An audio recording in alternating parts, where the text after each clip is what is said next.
Hello, everybody. Texas Man here. I hope that you guys are having a spectacular day. If you guys would, please give this video a thumbs up. If you guys do enjoy it, subscribe, of course, if you guys have not already. Also, do me the biggest favor of all, make sure you guys hit the bell notification button so you guys don't miss out on future videos or streams here on the channel. And as always, we're going to be talking positives and negatives, talking about Alice in Wonderland from 1951. Obviously, you guys can get this on Blu-ray and DVD, and depending on your region availability, some places will have it in 4K. Also, you guys can watch it on Disney Plus if you have that subscription service. So, like I said, Alice in Wonderland came out in 1951. It's about 85 minutes long. Oh, and this movie was boring. This movie is so boring. It is a snooze fest, pun intended. But in reality, guys, Alice in Wonderland, it feels like a lot of time is just wasted. And I understand when I say this. The film makes no sense. And the ending with the revelation that it was all just a dream, that everything that happens in this movie, that everything with Alice being in Wonderland is just all in her head, and that Wonderland's not actually a place that people can discover and or slightly possibly rarely leave, is just like, ugh. I understand the point of the film. You know, the film focuses a lot on the themes of embracing yourself, embracing your unique qualities and your strengths. But the fact that the movie takes place all in Alice's head is kind of just like I was disappointed with the ending. I'm just like, really? That's what they went with? I understand that it's based on, books, and they had to try to stay faithful to the source material. Never read the books. I don't care to.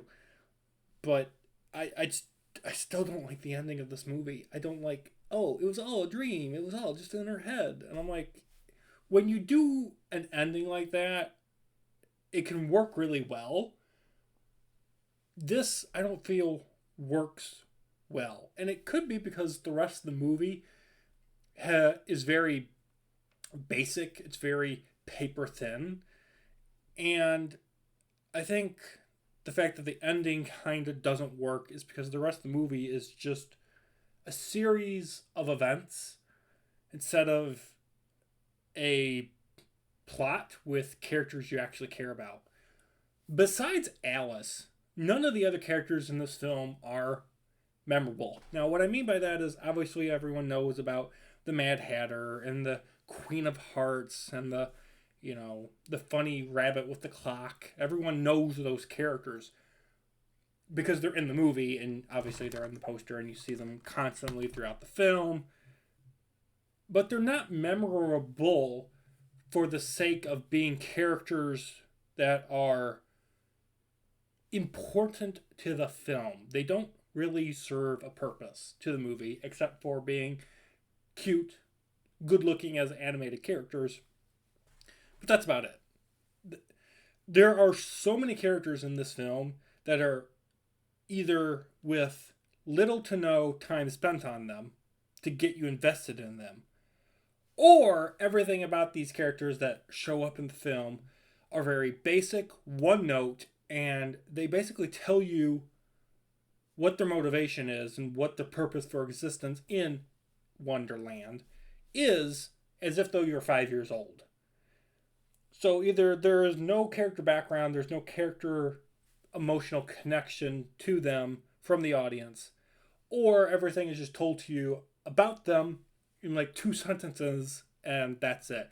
And then, you get like 5 minutes with a couple characters and then it bounces to the next scene with a bunch of new characters. So it's hard to get emotionally invested and connected with all these characters when the film spends hardly any time on them. Now, a film can have a lot of characters in it, but it needs to have time to get you invested and make it so you care about them. And this film doesn't do that. Except for Alice. Alice is the only character that you actually care about. Now, I understand. Obviously, the film's called Alice in Wonderland. It should focus on Alice. And it does that well. But if you're going to have all these side characters, you have to make them not just side characters for the sake of them filling up time and space. You have to make them feel somewhat of an importance for them to be justified to exist in the movie. And I just never felt like they justified their existence. The animation looks great, even 70 plus years later. I want to state the animation still looks top notch. Walt Disney's company did a fantastic job with this film. I think that if you've never seen this film and you want to watch it because you're like a diehard fan of the books and or just fairy tales in general, I think you'll enjoy this. But rewatching this film, which by the way was a poll winner choice, rewatching this film just screamed to me forgettable. It's a forgettable film. It's not something that when I think of a Disney classic collection that I'm going to be like, hey, let's watch Alice in Wonderland. My mind's not going to go there. My mind's going to go to other things like Robin Hood or Cinderella or The Lion King. Other more engaging films. When you watch this film, you're not engaged. You're just like, it goes through a series of events. And by the time you get to the end, you're just like, well, that was a movie. And that's how I still feel upon rewatching this. So, with that, I'm going to give Alice in Wonderland a 5 out of 10. Thank you guys for watching. Have a good day. And I'll see you guys in the next one. Peace out.